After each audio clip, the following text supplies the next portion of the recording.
What it do, what it do, what it do, good people. Coming to you live from Taz TV 410. I'm your host, Taz Dean.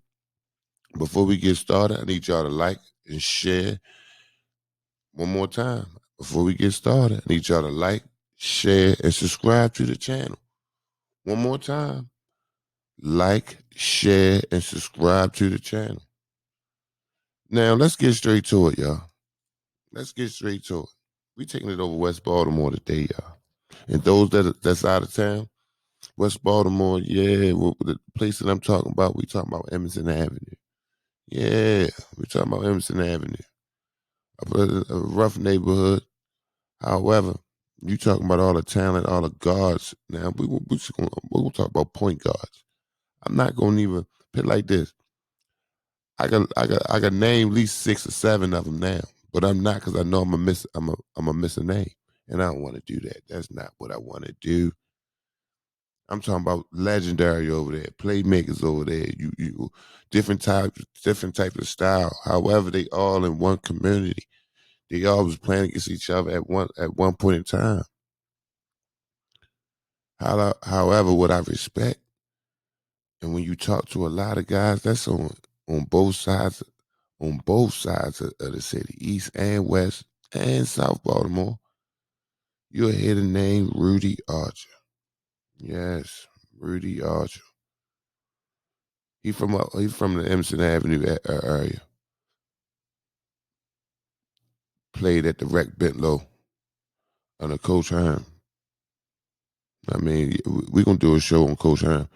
We're gonna do a show on Coach Herman alone, and all the talent that he had coached, and all the men that came up underneath him, and had so much love and respect for him today.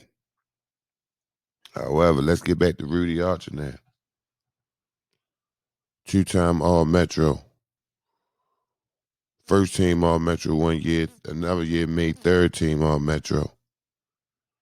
Yeah. Played up Southwestern. He bumped. He ran into the Dunbar teams. Yes, he did. Dunbar teams were stacked. Not saying they wasn't going to lose any, but they were stacked. He lost to Dunbar. He lost to Lake Clifton. And he lost to Mount St. Joe. That was his senior year. However, it was all tough games. Beat Southern his junior year. Southern them boys was something. Walbrook, them boys was something. Forest Park, them boys was something. I'm reading these articles. I'm reading these articles now. Now, at this time, he battling Muggsy Bowles, the Kirk Lees, the Carl James, the Melvin Bartees from up Lake Clifton. Now, Melvin Bartees is another interesting one. But it's not even about Melvin right now. But however, they was playing at the same time. Melvin Bartees led the city in scoring at this time. But you know who they talk about? The quick left-handed guard out of Southwestern. Yeah, that's what they talk about. Not only was he did his thing in the high school rank, but they also say he was something in the summertime. They say he put on a show everywhere he played in the summertime. They say him and Muggs had battles. I heard it battle. Now, let me tell you a little bit more about the legendary Rudy Archer. Rudy played at Southwestern. They didn't win. They didn't beat at this time. Dunbar was beating everything. However, he wasn't getting recruited like that because of the exposure. Lake Clifton, Dunbar, Southern, Cavalier, Cardinal Gibbons, Calvert Hall, Towson Catholics. He was getting overlooked from the colleges. Everybody in town knew his work. So he leaves Southwestern and go to Allegheny Community College. They're pretty good up there. And then Coach Bob Wade, once he got the job at Maryland, he took Rudy with him. Like I said earlier in the video, I was before making this video, I was watching Maryland and North Carolina. Rudy starting at the point. Now, Rudy didn't finish at Maryland because of the trouble the trouble that happened, or the violations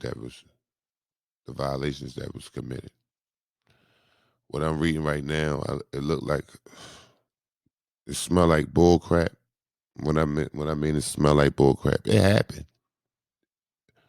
They broke a rule. However, mm, I think that was a little bit super harsh to fire Coach Wade.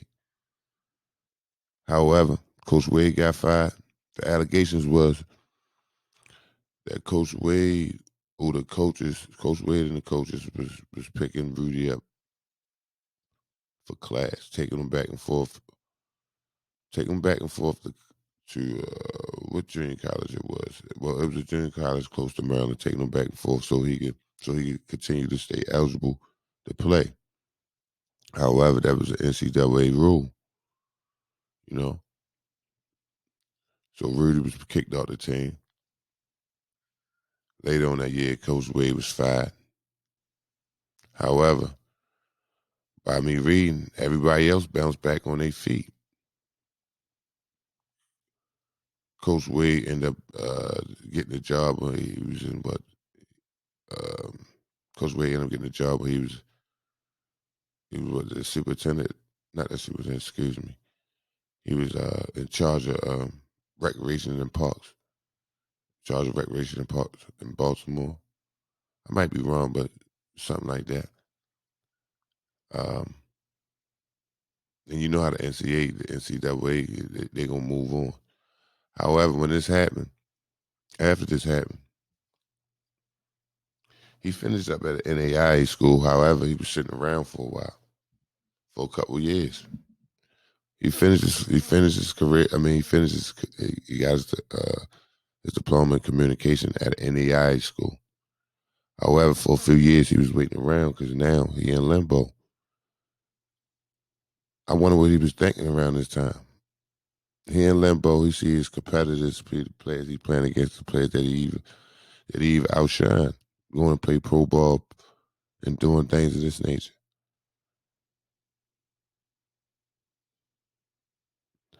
Another thing I read, the Bullets gave him Wes Unseld gave him a shot, and and he had two more NBA trials. He ain't stick on the team. However, he came back. They said Rudy continued to play in the summertime, continue to do his thing on the court. Now, I'm going slow because I'm thinking at the same time. He was on a trajectory. First of all, this is the first thing I thought. One of the first thing I thought.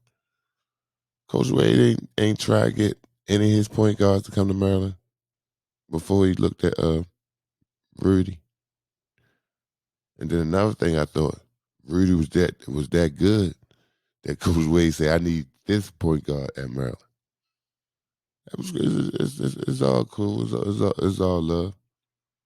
But I was thinking about, see, when he got put out that team, when he got put out that Maryland team, what was going through his mind? Because he could have lost it, people. He could have lost it. And what I mean by could have lost it, a lot of times when athletes get to college, it's not a game no more. It's serious. And when you take your first love away from you, and somebody take their first love away from you don't know what the person gonna do. Now reading more and more into his story, they said he continued to play and he worked. He ain't getting no trouble. He ain't start abusing his body. He worked. He got a shot. It was after a few years, and everybody know when you playing, when you playing at that level, it's a consistent. You got to play consistent. It's not you, and yeah, and you got to play. You got to play consistent. You got to play the right people. You got to have the right competition. I mean, Baltimore, I love you, but your favorite player will tell you if it was time for him to go practice with the pros. He only want to practice with the pros. He only want to go down to Mellow Center. He don't want to go. He don't want to go up here, up Cecil, up Leaf Walk, or Bent Low for a pro am bump. He ain't gonna do that. So you got his peers and stuff. They making the league. You hit your Sam. They say him and Sam Cassell used to go at it, but Sam. It was like Sam was younger at the time. He the older guy going through, and Sam coming up. So I would like to know more battles on on on Rudy and Kirk Lee or Rudy and Muggsy. I'd like to hear more of those stories. However, I'm about to get out of here because I just like to say salute to Rudy Archer, man. Like to say salute to Rudy Archer. Just wanted to figure out what he was thinking at the time when he was uh he was cut from the team, and the things he went through even when he had to go home, come back to Baltimore, and face the music. Oh yeah, because this is music you have to face. And it's not, and people don't mean no harm. People do not mean no harm, but that's just the way things is. I ain't mean to talk this long. It just had me just thinking of the mind of an athlete, especially when it's almost the end of the road, and when you used to having so much success. That's it. Coming to you live from TED TV. Shout out to Rudy Archer, Baltimore legend. Holla.